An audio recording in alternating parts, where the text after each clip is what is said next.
अस्सलाम वालेकुम प्यारे बच्चों। मैं उम्मीद करता हूँ आप सब ठीक होंगे।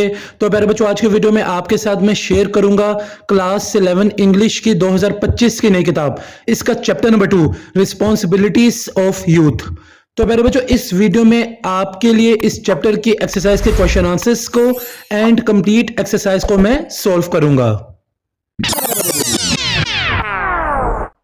तो प्यारे बच्चों, पहले आपके हैं प्री रीडिंग क्वेश्चंस। दो सवाल आपको पूछे गए हैं। पहले सवाल है आपका, what do you know about the role of youth in the establishment of Pakistan. तो प्यारे बच्चों, आप इसका जवाब ये तहरीर कर लें, नोट कर लें। The youth played a pivotal role in the creation of Pakistan. They spotted the freedom movement with enthusiasm, actively participated in political activities and spread awareness about the cause.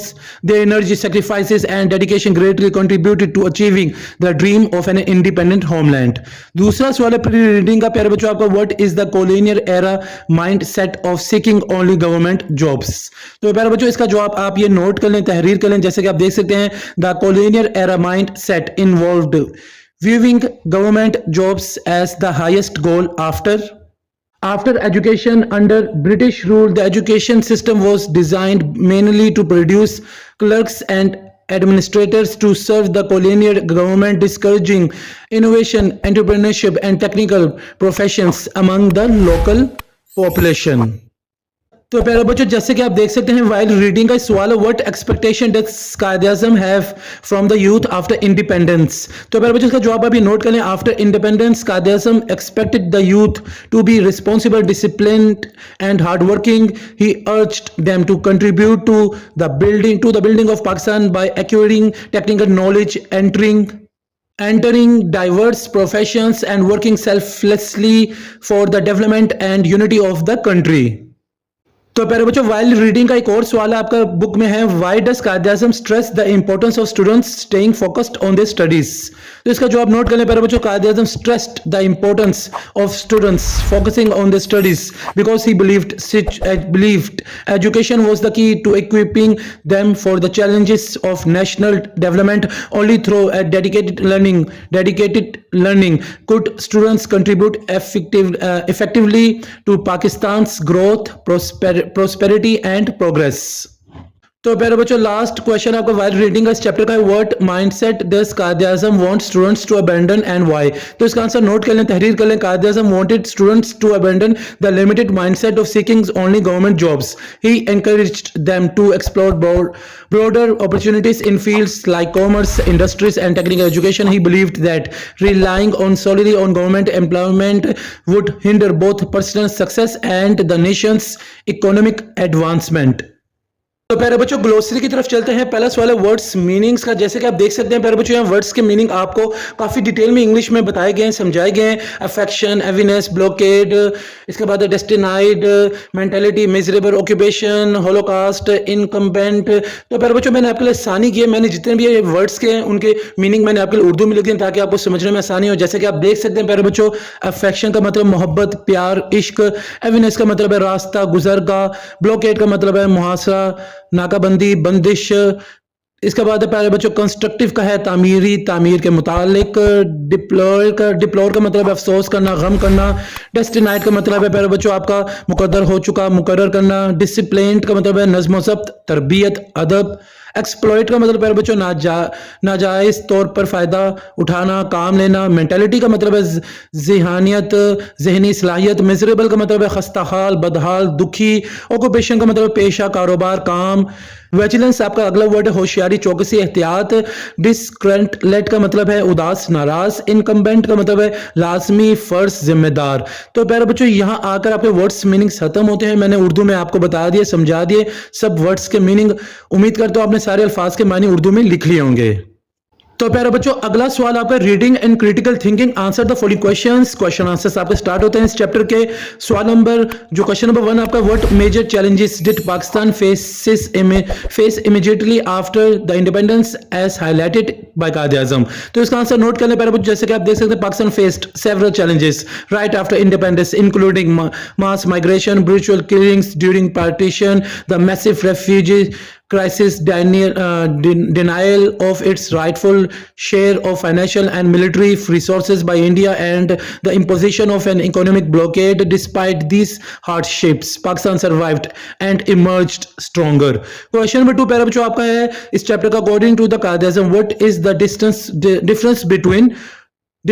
difference between freedom and license? तो इसका answer note कर लें प्यारे बच्चों. According to Quaid-e-Azam, freedom means acting responsibly within the framework of law and considering the interests of the nation and its people. License, however, implies acting selfishly without regard for the well-being of others or the country, which can lead to chaos. तो इसके बाद मेरे बच्चों question number 3 आपका है, why does Quaid-e-Azam emphasize the need for technical education in Pakistan? तो इसका जवाब नोट कर लें, तहरीर कर लें. Quaid-e-Azam emphasized the importance of technical education because Pakistan urgently required skilled professional to develop its industries, banking sectors, trade and commerce. Technical education was seen as key to economic growth and self-sufficiency. Question number 4 इस chapter का प्यारे बच्चों आप देख सकते हैं, how does Quaid-e-Azam differentiate between the struggle for freedom and the responsibility of nation building? तो इसका आंसर नोट कर लें प्यारे बच्चों. Quaid-e-Azam explained that while the struggle for freedom demanded courage and sacrifice, nation building required discipline, unity and a constructive mindset. He stressed that managing a state is far more challenging than fighting for its freedom. Question number 5 आपका प्यारे बच्चों, explain the significance of self-reliance and diversification of careers as in Qaid-e-Azam's message to the youth. इसका answer note करने प्यारे बच्चों. Qaid-e-Azam urged the youth to become self-reliant and explore diverse career paths beyond government jobs. By doing so, they would contribute to the country's economic strength and avoid dependence on limited state employment opportunities. Question number 6 आपका प्यारे बच्चों, इस chapter का what does Quaid-e-Azam suggest is more challenging than attaining freedom? Why? तो इसका answer note करने प्यारे बच्चों. Quaid-e-Azam suggested that running a government and building a stable nation is more challenging than attaining for freedom because its demands continuous effect, discipline, unity and the ability to overcome internal and external threats. Question number 7 आपका प्यारे बच्चों इस chapter का है, if you were a university student during Qaid-e-Azam's time, how would his speech influence your career choice? तो इसका answer note कर लें प्यारे बच्चों. If I were a university student during Qaid-e-Azam's era, his speech would inspire me to pursue a career in banking, commerce or industry. I would focus on technical skills and entrepreneurship to support national development rather than solely seeking government employment. Question number 8 इस chapter का, why is the rejection of the clerk mentality important for the newly independent state as per Qaid's vision? तो इसका answer note करें, rejecting the clerk mentality was essential because it represents colonial era passivity and dependence. Qaid wanted citizens to become proactive, independent thinkers who would drive innovation and economic progress in the newly independent Pakistan. Question number 9. In today's context, how relevant is Qaid-e-Azam's advice regarding choosing fields like banking, industries or commerce over government jobs? तो इसका answer note करें. Qaid-e-Azam's advice remains highly relevant today. Private sectors such as banking, industries, commerce offer greater opportunities for innovation, growth and economic strength compared for the limited and competitive nature of government jobs. Question number 10 आपका last question है प्यारे बच्चों, इसके कुछ parts हैं. तो question number 10 है, interpret and analyze the following statements from the speech. तो आपको प्यारे बच्चों तीन स्पीच के हिस्से दिए गए, आपने प्यारे बच्चों इसको जवाब लिखना है. पहला सवाल है, ए पार्ट है, freedom however does not mean license. It does not mean that you can now behave just as you please and do what you like irrespective of the interest of other people of the state. तो इसका answer note करने पर बच्चों, कायद emphasizes that true freedom comes with responsibility. Citizens must act in ways that protect the collective interests of society and the nation, not indulge in selfish or harmful behaviors. B वाला part आपको प्यारे बच्चों, it is far more difficult to construct to have a militant spirit for the attainment of freedom. तो इसका जवाब note करें। Here Quaid points out that while it is relatively easier to fight against oppression in building a nation with strong institutions, discipline and sustainable growth is far more demanding and complex task. Last C वाला part है प्यारे बच्चों, there is no shame in doing manual work and labour, there is an immense scope in technical education for we want technically qualified people very badly. तो इसका जवाब note करने का, encourages young people to take pride in all kinds of honest work, especially technical professions. He stresses that technical education is vital for national progress and personal success. तो प्यारे बच्चों, यहाँ आकर इस चैप्टर के जो कंप्लीट क्वेश्चन आंसर्स वो मैंने आपके साथ शेयर कर दिए। उम्मीद करता हूँ आपने सारे क्वेश्चन आंसर्स को नोट कर लिया होगा। तो प्यारे बच्चों, एक्सरसाइज का अगला सवाल जो मैं आपके लिए सोल्व कर रहा हूँ इस वीडियो में, मल्टीप्लाई चॉइस क्वेश्चंस एमसीक्यूज का है। 10 एमसीक्यूज आपको दिए गए इस चैप्टर से रिलेटेड। जैसे कि आप देख सकते हैं, पहला एमसीक्यू है, what does Quaid-e-Azam congratulate the students for starting a business, completing their education, winning a competition, joining the army. तीसरा MCQ, according to Quaid-e-Azam what is true freedom? Not obeying the law, license to do anything, national pride, unity। इसके बाद प्यारे बच्चों आपका जो है नावा MCQs, what kind of people does Quaid-e-Azam warns the students about? Scientists, teachers, businessmen, fifth columnist and selfish exploiters। The MCQs of what job sectors does Qaid-e-Azam criticize the students for pursuing? Teaching, farming, government services, media। तो प्यारे बच्चों, ये 10 MCQs हैं। इनके MCQs के जो आपने answer note find करने हैं, ये सवाल का जवाब भी मैंने आपके लिए फाइंड कर दिए हैं, यानी इसके MCQs मैंने आपके लिए सॉल्व कर दिए हैं, ढूंढ लिए हैं। तो जैसे कि आप देख सकते हैं प्यारे बच्चों, ये आंसर्स हैं। आप हो सके तो वीडियो को पोस्ट करके इन सारे आंसर्स को नोट कर लें। पहले का आंसर है सी, कंप्लीटिंग देयर एजुकेशन। दूसरे का आंसर है प्यारे बच्चों C, the birth of Pakistan. तीसरे का आंसर है B, licence to do anything. चौथे का आंसर है सी, कंस्ट्रक्टिव। पांचवें का आंसर है सी, कंस्ट्रक्टिंग अ नेशन। छठे का आंसर है B, partition riots in Punjab and Delhi. सातवें का आंसर है C, by surviving and becoming stronger. आठवें का आंसर है C, to prepare for the real challenges of life. नौवें का आंसर है fifth columnist and selfish exploiters. 10वें का आंसर है बी, गवर्नमेंट सर्विसेज।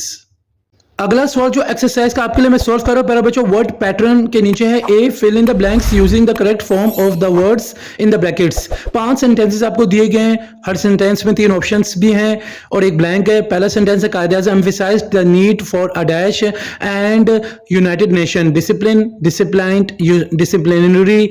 तीसरा sentence, students should not be dash by limited jobs options in government, demoralized. इसके बाद चौथा सेंटेंस आप देख सकते हैं, जो the birth of Pakistan was dash moment in history, revolutionized. तो प्यारे बच्चों, ये 5 सेंटेंसेस जो है इसके आपने सही जो वर्ड है वो यूज करना है ब्रैकेट में। तो प्यारे बच्चों, इसका जवाब मैंने आपके लिए सॉल्व कर, ये सवाल भी मैंने आपके लिए सॉल्व कर दिया है।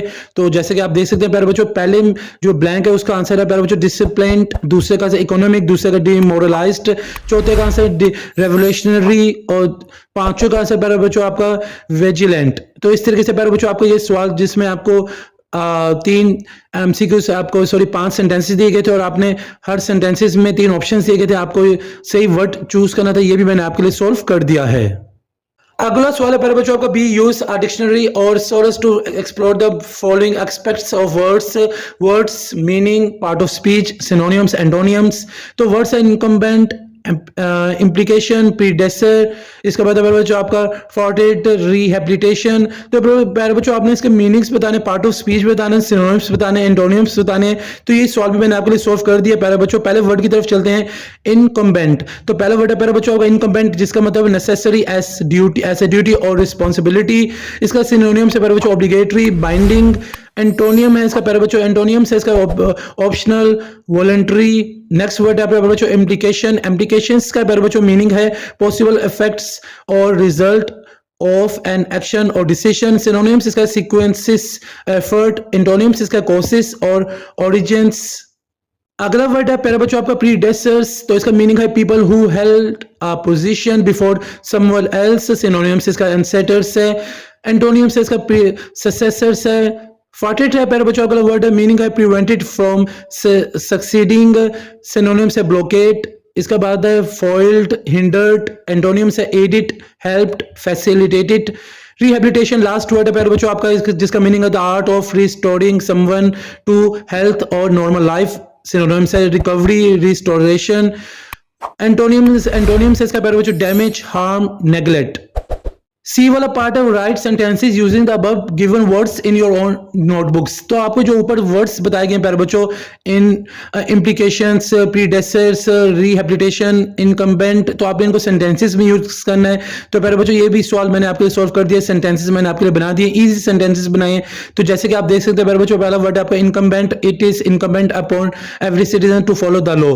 दूसरा implications, the teacher explained the implications of cheating in exams. Predecessors का मतलब है our predecessors worked hard for the freedom we enjoy today.